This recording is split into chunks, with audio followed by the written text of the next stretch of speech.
Ladies and gentlemen of the crypto space, we're live on a Monday, September 16th at 11:39 a.m. This week will surely be interesting.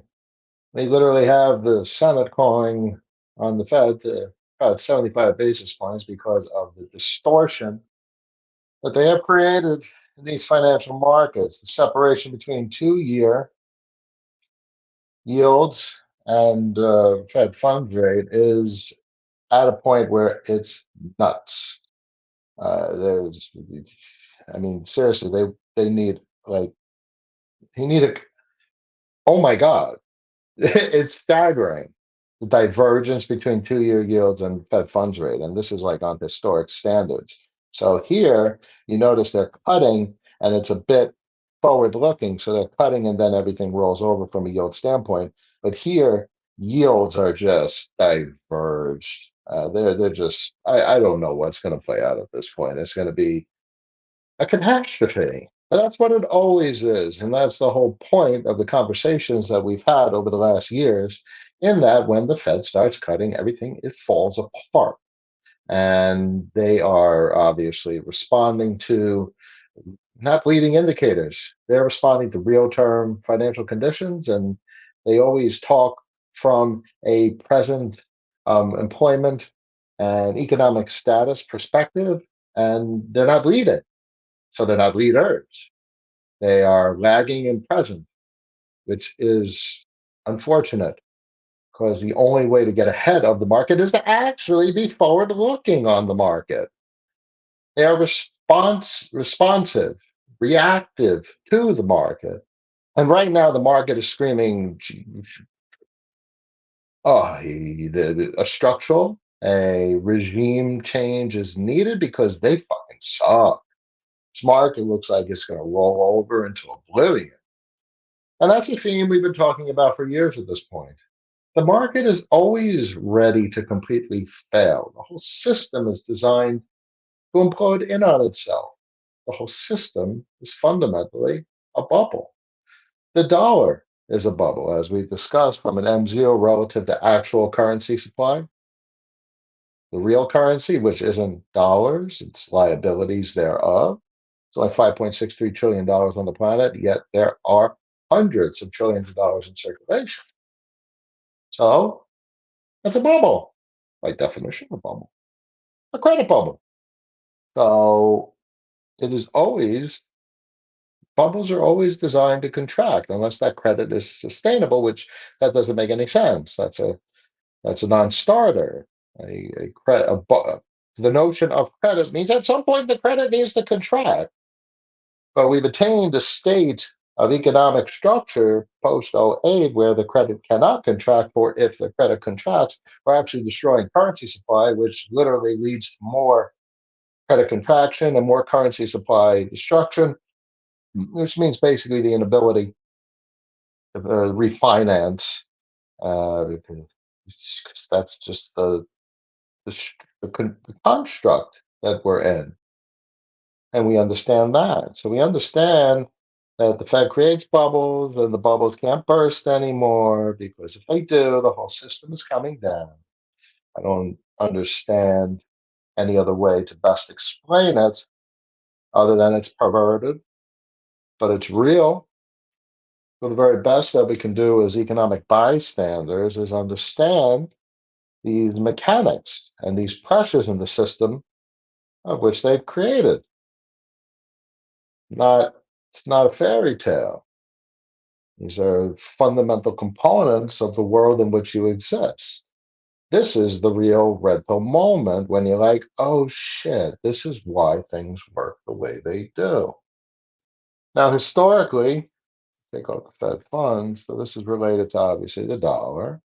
So take a look at when basically just went through the roof and the dollar retreated in value significantly as compared to the yen. Oh, oh 07, oh 07, oh 07. And that's a big move. Dollar weakened significantly against the yen for 4 years. And Well, I mean, sorry, the dollar strengthened significant. Well, no, the yen strengthened significantly against the dollar. And anytime you have a significant reversal in strengthening directionality, it basically causes the unwinding of all of that leverage in a particular direction. So this is probably a great chart to emphasize what I mean when I say the market gets addicted to directionality. So basically, the system is so levered at this point that when that reversal occurs, it literally invalidates entire market sectors as being appropriate for capital allocation from a investor standpoint. And this is what basically folks on social media talk about with regards to the quote unquote carry trade.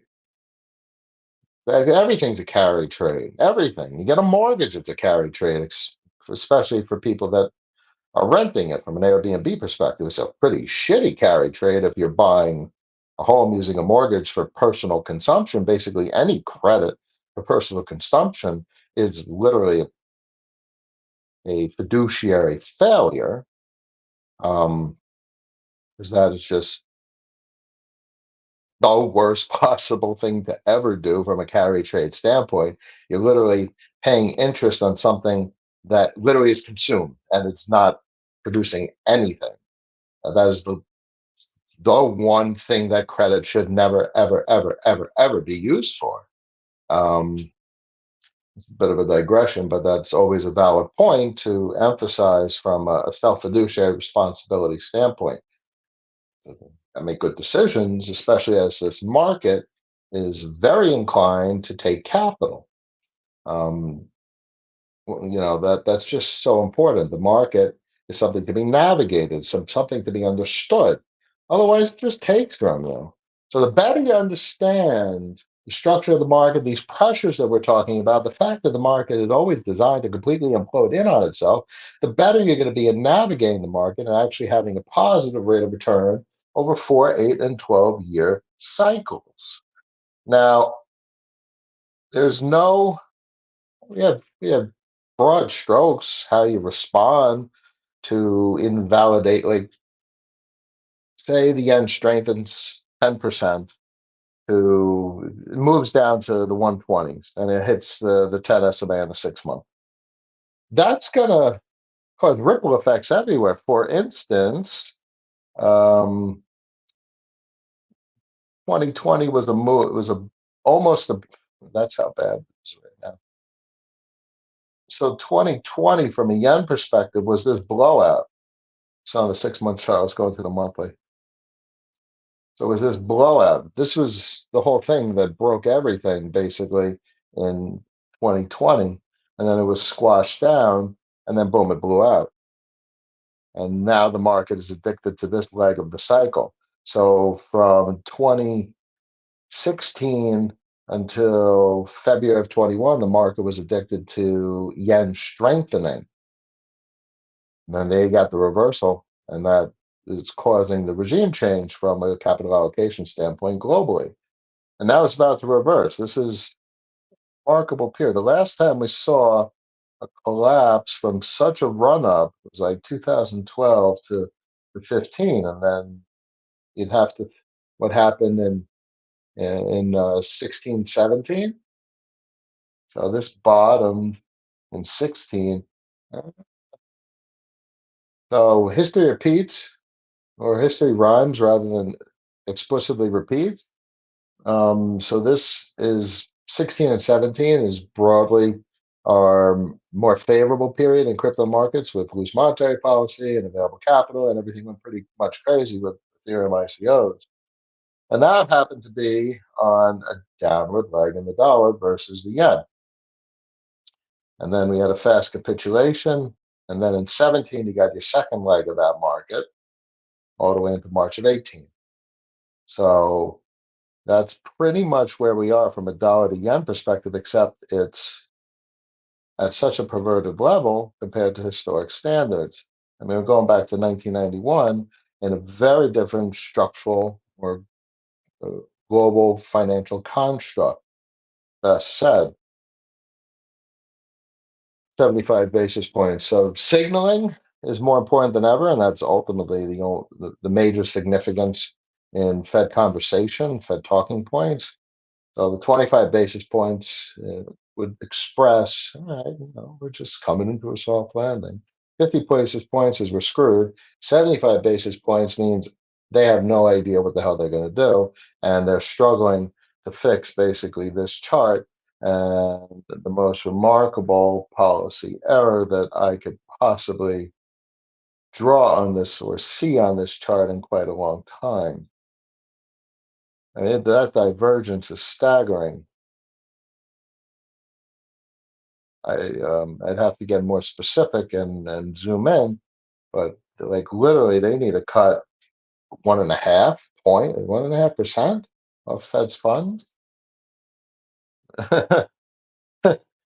They cut 1.5 and they're at 4 and the market's at 379, fine. At least they're trailing, at least they're trailing what the market says is the cost of capital. That's at 1.5%. And the market is really saying 0.25, and then the market betting is pushing, you guys probably should do a 0.5% at this point. And then you got the Senate saying 0.75, and then you got 2-year yield saying you probably should cut 1.5%. Otherwise, just bagging the market. That's crazy. Oh dear. What do I tell everyone in these types of conditions? What the fuck are you gonna do? There's absolutely nothing to do. Sit back, relax, watch this insanity of the world play out, this financial construct and what they do to manage it, this literal global collusion effort to manage multiple currencies across continents, because everyone has their own agenda and there's no organization. I mean, there's collusion, it's just not overwhelmingly constructive organization other than in one particular way to maintain the solvency of the system and make sure that all debts at the sovereign level are refinanced. It's then everything fails, but we sure as hell are picking winners and losers. Look at the currency failures in Northern Africa over the last year or two. And they literally bailed out. England got bailed out with the gilts, and central bank did what they did. And in the US, we got bailed out also. The FDIC did what they did with the help of the Fed. Fed balance sheet basically absorbed the FDIC policy of the facility of the BTFP. Banking system would have spiraled, been a cascade effect across the board. Plus, there would have been the destruction of a huge amount of value in an already tanking uh, balance sheet valuation perspective for banks. Banks are underwater, unrealized losses across the board. And then some of the biggest banks in the country at the time in 23, March of 23, would have just tanked the value even more, another 5, 10%. That would have been an absolute devastating catastrophe. So all they do at Fed or at government regulatory level is react to catastrophe after catastrophe. And what do? We get to complain about it? Eh, no reason to complain about it. We certainly talk about it on this stream. That's probably the best thing to do because that at least puts us in a structural advantage relative to the general public, which doesn't even know it exists. This global collusion effort, what central banks do, what the banks do, how impaired the system is, that puts you at an incredible uh, relative advantage compared to the average person, which unto itself is a catastrophe for society as a whole. As Druckenmiller always says, fortune favors the person that actually understands the world in which they exist. And he's referring to obviously the financial construct, because we can navigate this type of thing if you know it exists and desire to understand the mechanics of play, which we do. Everyone rightfully should be afraid from a general public standpoint. And if you're investing in markets, oh, the market's going to crash, the word crash. Yeah, the market's going to freaking crash at some point. Crash, which basically means a complete readjustment of investment theses and validation of investment theses and the redeployment of capital from entire sectors to other sectors as the entire social construct is being turned upside down. So the appropriate thing to do from a capital management standpoint is to place your capital where the capital will flow. This capital flows from underperformance to outperformance. The stock market doesn't go up 10% next year. All of it, S&P, most specifically, and Nasdaq outperforming the S&P. That's a rolling top. So if you're at 4% returns next year, the fund managers and capital managers have a fiduciary obligation to rotate capital from shit performance to outperformance. Now, clearly, if with such artificial value creation, inflated valuations across the board, it's a lot of value to rotate into what has been historically underperforming sectors of the economy and underperforming sectors of the global economy, which I like to look at these the crypto markets, because these are the most interesting business products in the global economy, in my opinion, from an investor's standpoint. Anywho, that's our sit rep on the economic situation, and we're coming up on the 18th. We're talking Wednesday. Today's Monday, Tuesday, Wednesday. You don't have to wait much longer for this shit show to get underway. Why do I say much longer? It's because we've been waiting for years for basically these final FOMCs between now and the end of the year. Between now, the end of the year, and starting in Q1 of 2025, we finally get to see how the structure of the system is going to reorient itself to basically a secular change in the overall financial construct being managed on the planet. And we've talked about that one from a DXY perspective.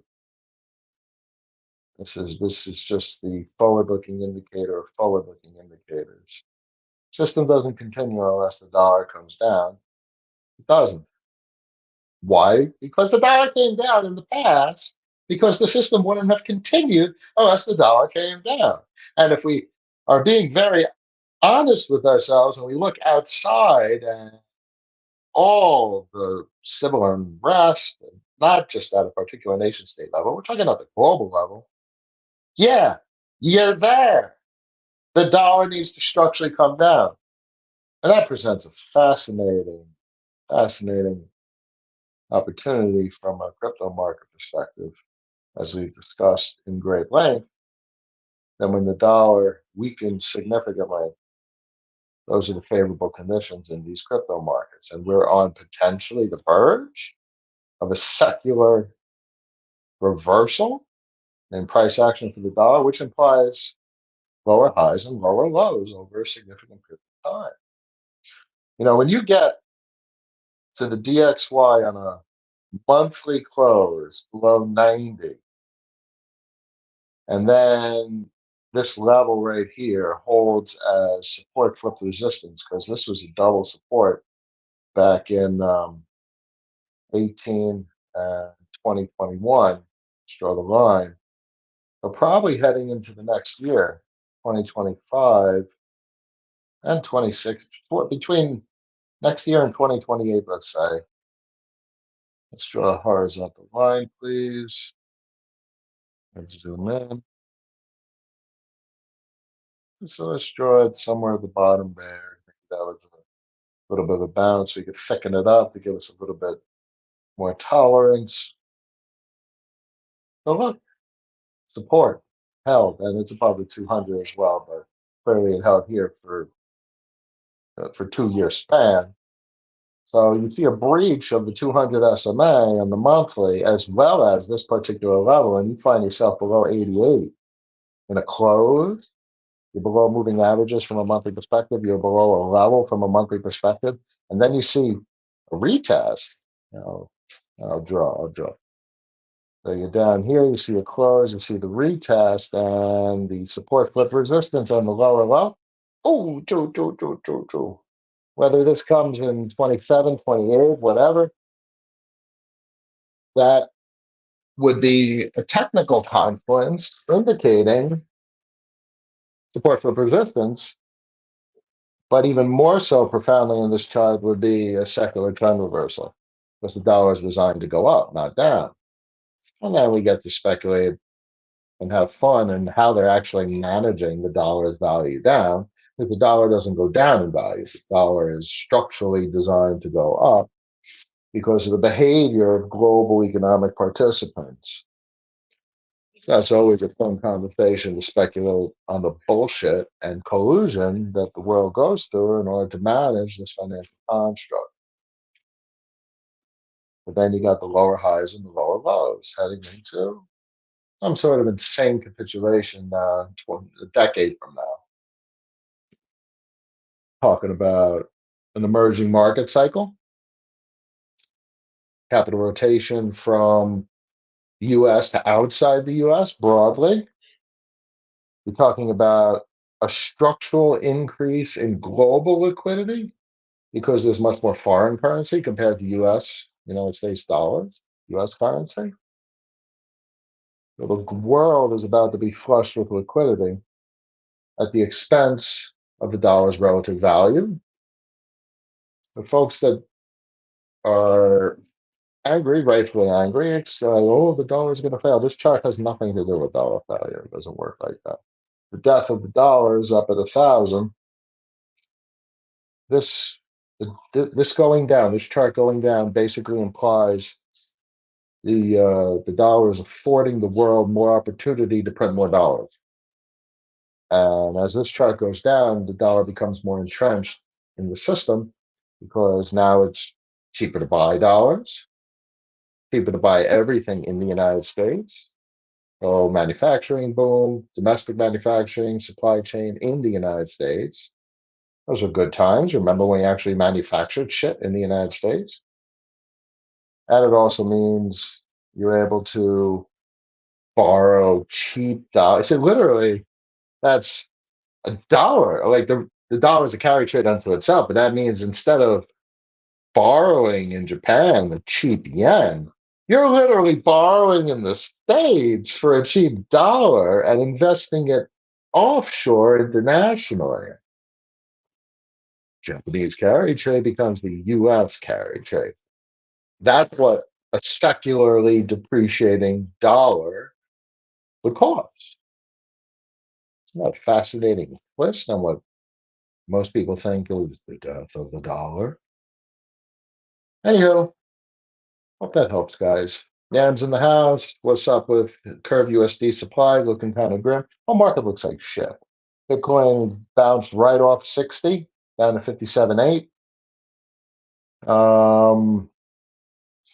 Market is at the threshold. It's at the threshold of figuring out what the hell the system is going to do. It's basically the best expression that anyone could get. We're at a capitulation point. So Curve USD is merely an expression of risk appetite. So that's like your fear and greed indicator. So right now we're at maximum fear. So in CRBUSD specifically is relatively expensive compared to other protocols. You got Liquidity V2 that came out, Maker and whatever the hell they've been doing. I guess there's a lot of people borrow there still. But there's alternatives that have a more fixed rate yield, or at least a less frequently adjusted yield, where CRBUSD adjusts in real time. CRBUSD is designed for um, minimize risk, liquidation risk, and it's increasingly degenerate, or at least that's the perception, which is probably incorrect, because the average interest expense on a CRBUSD position is what's pertinent, and it's going to fluctuate significantly to manage its peg, and that's the whole point of its monetary policy. But on average, the rates or the on average rate is the important inspection. And the people that still have how many millions of dollars worth of debt surely understand that. In the maximum fear situation, how many millions of dollars of debt are still outstanding? And I think those are the people that actually understand where we are. This is the period of maximum opportunity where the system looks like it's going to fall apart. But what is falling apart? What does all of that mean? What do these very broad stroke statements mean with regard to what actually occurs? What do we see? What do we experience in markets? What is the crash? I find myself always thinking of that statement, and I recall vividly when I was younger. The system is going to crash. What the heck is a crash? The plane crash? Car crash? How does a financial system crash? There's so many different components I now understand, so many different markets, so many different sectors of the economy, which is made up of people that are actually working and products that are actually getting sold. So that word is very fantastic in obviously a negative tone. Crash. I don't think there is such thing as a crash. There's basically now that I understand the way the system works, it's a reallocation of capital from a shit investment to an investment that is likely that has been underappreciated. Probably the best way to describe what a crash actually is. Gold's at 25.80. So this is a source of truth amongst or amidst this insanity. This is telling us basically everything you need to know. Sit back and watch. Nothing to do. We're not traders on this channel. I'm certainly not a trader.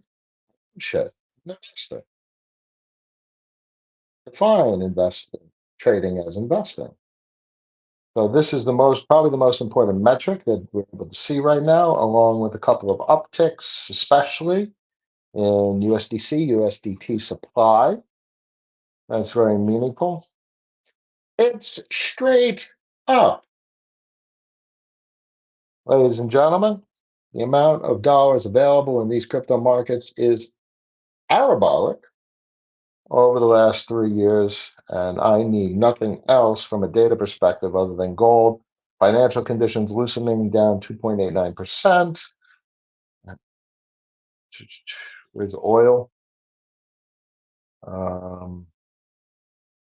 59. Broadly, I'd like to see oil rip to the upside and not collapse. Oh, look, there you go. You got a bit of a bounce on the 100 on the monthly. Let's go to the 6 month. You got a bounce below the 50 SMA on the 6 month, which looks like with the 3 months remaining in the current candle, you hold support on the 10 SMA and oil holds its strength, especially after they cut. And maybe there's a slight increase in financial activity over the next 3 months that allows that to occur. So support in oil, gold vertical, liquidity supply in the crypto markets, both exogenous and endogenous, vertical. We got to manage and see how the yen holds up. That's that conversion from one economic regime to another is what causes the volatility and the disruption in economic flows. Bitcoin dominance, what a disaster. Well, that's not dominance. ETH BTC is the disaster. Bitcoin dominance may be peaking. I mean, what a technical chart on Bitcoin dominance. Not my favorite kind of inspection. But I drew lines no less because people like lines on charts.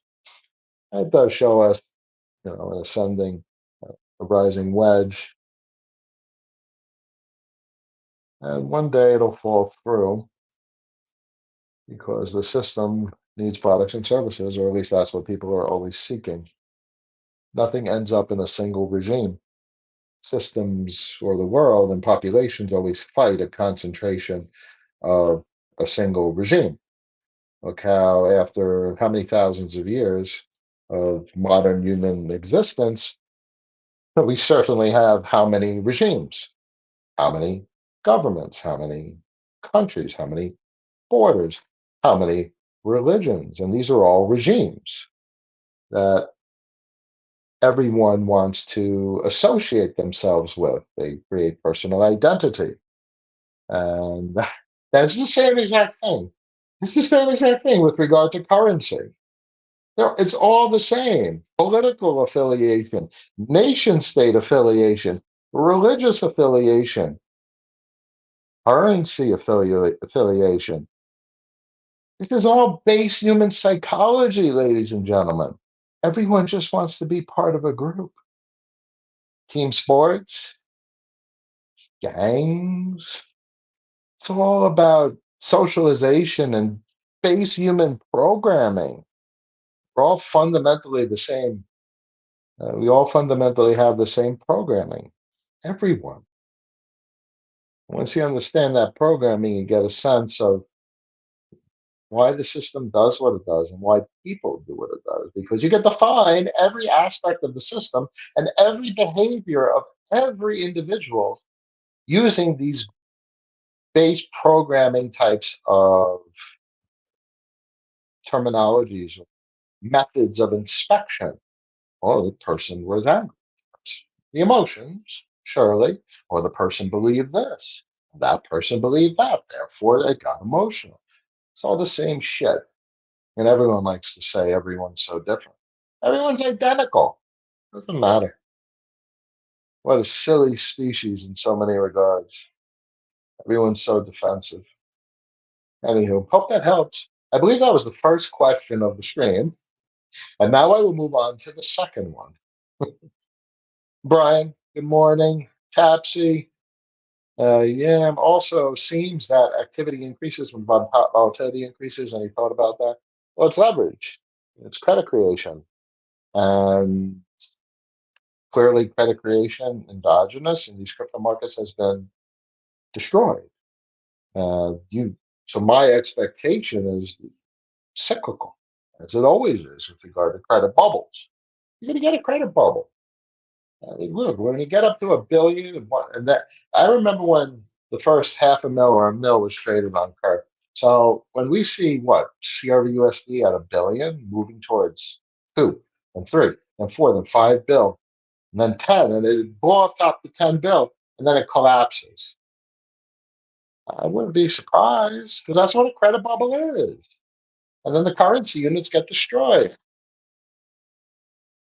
So we're going to see our first. So we saw a bit of it in 21, but the infrastructure we have now compared to 2021, especially compared to 2019, because none of this existed, ladies and gentlemen, in 2019. We're going to see a credit bubble in these crypto markets of incomparable proportions compared to anything that's in the past of the crypto markets, and probably anything comparable to in percentage rate of change terms and even in traditional finance. It's going to be the most insane global permissionless credit bubble humanity has ever seen. And I don't even think that's just the general expectation. That's just mechanically what it looks like to occur. The bubble cometh, and it's going to sweep a lot of people. And it's going to basically provide a tremendous amount of exit liquidity for folks that have been owning things over the last years, post 22, or post 21, starting in 22, figuring shit out. So that's where we are. That's broad strokes what will occur. And that's just a mechanical observation of how financial markets work. And crypto markets are no different than any other financial market. Bubbles will bubble, capital will flow from underperformance to outperformance. Capital will flow in exogenously, capital will be created endogenously. So, just how I said people are all the same base human programming, financial markets are all the same. And this is just a very different financial market, these crypto markets. It's a financial market of accessible to all nation states, but of no nation state, as we said. Hope that helps you. Brian, good morning. Would you please explain how the VE33 bifurcation incentive system works and the advantages versus VE tokenomics? Uh, I'll try and be brief. So all revenue, LP revenue from B33 goes to boat rentals, and all the LPers get dilution of supply. And B33 has anti-dilution mechanic where either the entirety or a great portion of the increase in circulating supply gets applied to lock positions. So you're able to offset a bit of that dilution, not completely offset, especially from percent change in vote locks, not offset from that. So you get diluted the additional mechanics. Um, Voter escrow is a base implementation where increasing supply is used at both as an incentive. And the only reason people are incentivized to lock is because of rev share. So it's a 50-50 split between LPs uh, and um, and voters. But then you have the or an L between or a min 0.04 was it 0.04% goes to as an admin fee gets split 50-50. I think the pools are individually configurable as well, but half of that goes to LP, half of that goes to admin function, and then you get boat rentals, which is interestingly larger on the base VE protocols. At least that's an anecdotal observation as compared to the VE33 protocols. Optimally, that's where the primary source of revenue comes from for voters, because that is an external source of capital. Um, Albeit there's a significant increase in financial activity across these V33s as well as base voter escrow. They got some nice revenue additionally on the V33s, whereas voter escrow does not receive that revenue. That goes to LPers. So different mechanics. Voter escrow was the original implementation, basically conceived by Mike Ligorov. And then we have a variety of derivatives since then, all manipulations of tokenomics, even base order escrow is a manipulation of monetary policy and monetary capital flows. So this is all an obfuscation or complexification of um, of capital to drive something very similar between both implementations, incentives. And incentives drive human behavior. So this goes back to like everyone responds to the same base programming. Everyone responds to incentives. So which one is better? Who gives a shit? That's probably the best thing or the best expression I could tell everybody. Who cares? The entire market is so nascent, we have absolutely no capacity to know which is better. And better doesn't mean anything in either case, because the best technology isn't always the best investment. The market will state what is better with regard to how it appreciates a particular asset's value. And that may very well be not the better technology. Hope that helps. Wasn't the best clarification, but should help. Grant I believe that if it cut 25, it would signal the Fed is behind. If they cut 25, they have to cut 25. Uh, if they cut 50 or 75, they're behind. They cut 25, it means they're just cutting because that's what they damn well need to do right about now, merely because of what the bond market says. The gamblers are betting that it's 50 basis points at this point. But the market is screaming it should be. How about that? So it's a little bit more than 25. So what we have now is a disconnect between what the market is saying policy needs to be and what everyone's betting on. And that's exactly what causes the volatility that's coming. It's just, as I said, the market's designed to implode in on itself. And we're about to see how the powers that be respond to that reality. Also, thoughts about the coming curve auto bribe system seems like a patch that should align voters better with the protocol. Yeah, sure. It's a nice modification. I think that's an iterative approach, and we'll see how that governor's proposal looks and how it finally executes. It looks very nice.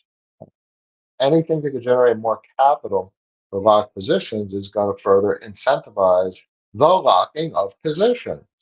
And that's going to further decrease circulating supply, which will increase volatility both to the downside and to the upside.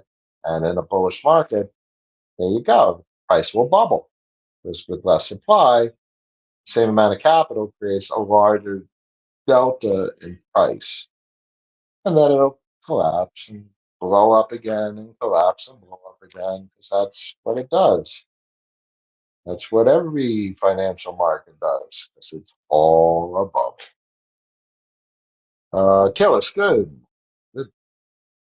Also, current cash flow trending down, please. Uh,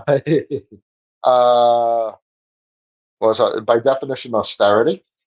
You are receiving less income and you're going to spend less capital because you. So that is something to manage from an emotional standpoint as well as an accounting standpoint. Things go down, things go up. At some point, these markets are going to get weird because that's what cyclicality tells us. And cyclicality is not just the financial system attribute, that is literally an attribute of nature. What goes down goes up, what goes up goes down. So at some point, markets bottom and it gets incredibly bubbly.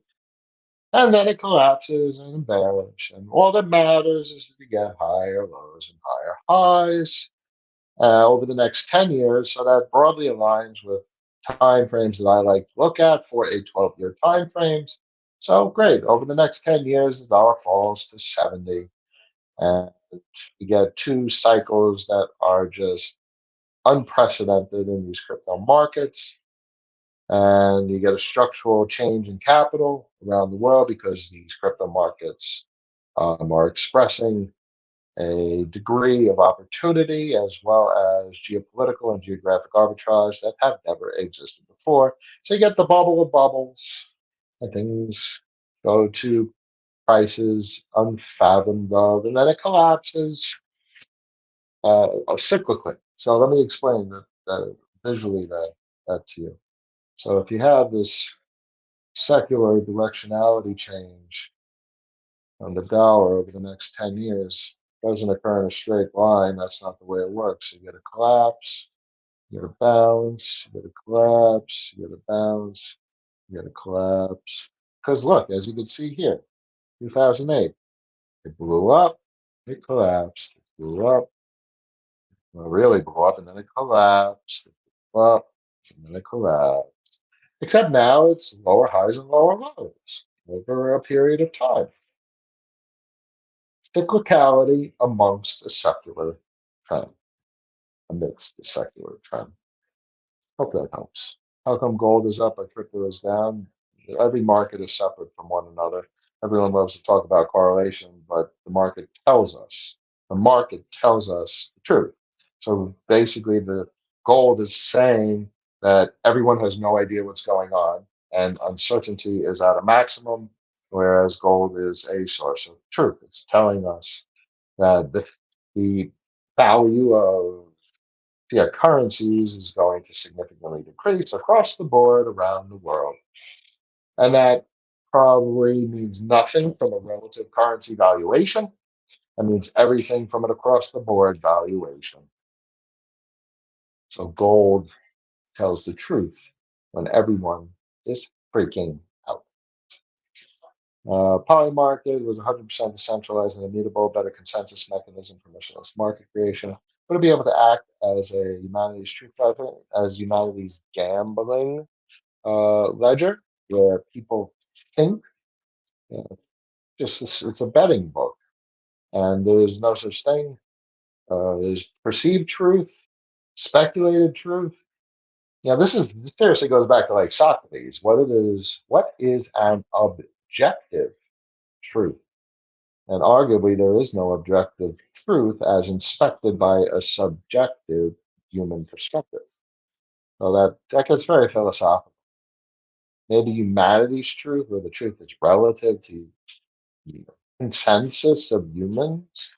That's a very reasonable, and I think that'd be nice. I think that'd be nice to have a global betting market that's just on anything, and then you could get an inspection of what the general public believes is to occur in the future. And you could easily get off sides on that trade, 60-40, and it goes to 40. There you go. There's your outsized returns, and that's what 1.2, 1.4 to 1 odds. You get your odds. That's the way that kind of system would be useful. History is written by the victors. What if it could be written by global consensus? That'd be refreshing. It'd be refreshing to have a source of truth. Because right now, my general sentiment about the world is uh, we're in a state of fourth turning. Nobody knows what the truth is because we're relying on non firsthand visual inspection. And even in that kind of world, how qualified is an individual to make an actual visual inspection? You literally need to be a scholar and know history, know at least history. So, what is the source of truth?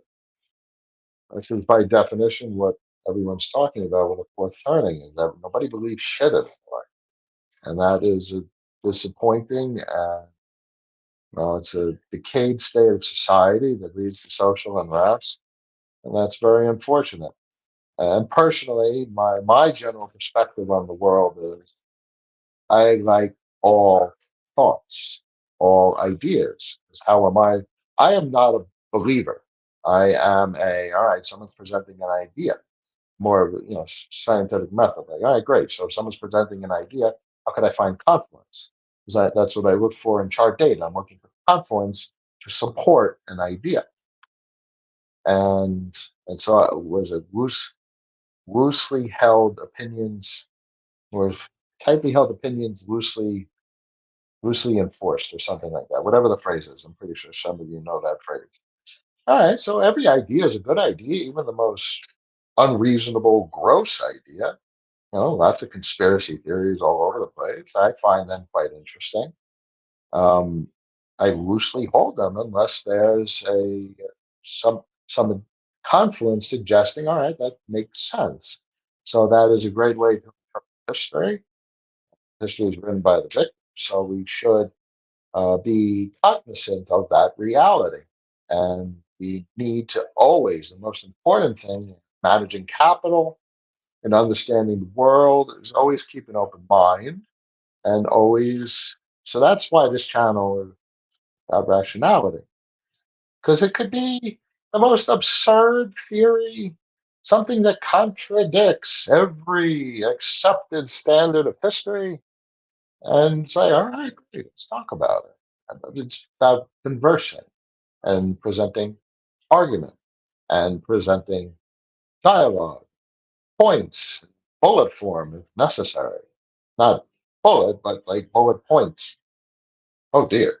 But it's all about being rational and civil. And okay, so hey, the world is clearly not heading in that direction. And that's something that I hold very close to me, the concept of rationality and talking about shit, even if it's like the whole history of the world is bullshit, because it was written by the victors. So the losers probably had some good points. All right. So that makes for an interesting conversation. Whereas then you get more detailed, and maybe there is no evidence because the victors didn't want the loser's evidence to remain. So that presents great complexities. This is why it's just so important to always have an open mind and accepting of other people's opinions and views, and so on and so forth, and talk. It's, can't we all just fucking get along? What the hell's the matter with people? Clearly not the case. Look at this world we live in. Sir Joe, President accounted for IMDC. Here, Cap, howdy. Air will be. I think the revenue is higher on Trav model because of the 3.3 at auto brides. if that fee goes to voters specific pool, yeah, well, it's two different mechanics. Uh, Unless there's an applied incentive to, B33 model, that the revenue to voters comes from LP transaction fees. I like both models. When Andre first conceived the B33 economics, I was like, oh shit, that's cool. But it's an iteration on base VE33. Great. That doesn't invalidate base VE33. That just means they're two separate systems with different properties, and they could coexist because they're both freaking cool and all this shit is brand new. And that's that. Better, best, will drive people insane. What matters is just understanding and acceptance and appreciation and alignment and express your opinions.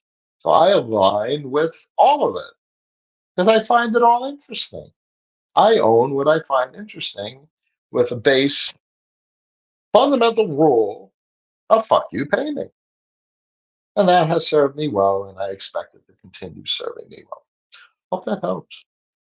Um, Worst revenue source compensates the value leakage to phrase that idea in a simple way. Apologies. Yeah, that sounds about right. There's pros and cons to all. Don't drive yourself nuts over it. Because when the market is ripping to the upside over the next year at some point, the market will tell you what people think. Until then, you're in your own little echo bubble and trying to figure out what is better, best, and worse, and you drive yourself nuts with anxiety.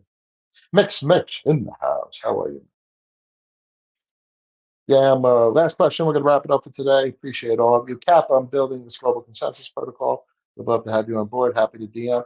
I am old AF, and I am looking forward to talking to you guys multiple times per week, verbally and textually on Discord.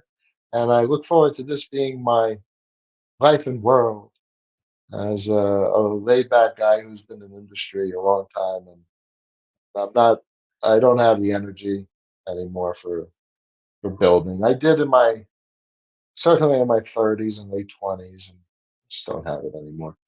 I did my fair share. I made so many apps on the damn Play Store. I wrote one of the first 100 apps on the Play Store back in 08, 09. That's how long I've been doing this. It wasn't even a Play Store at the time.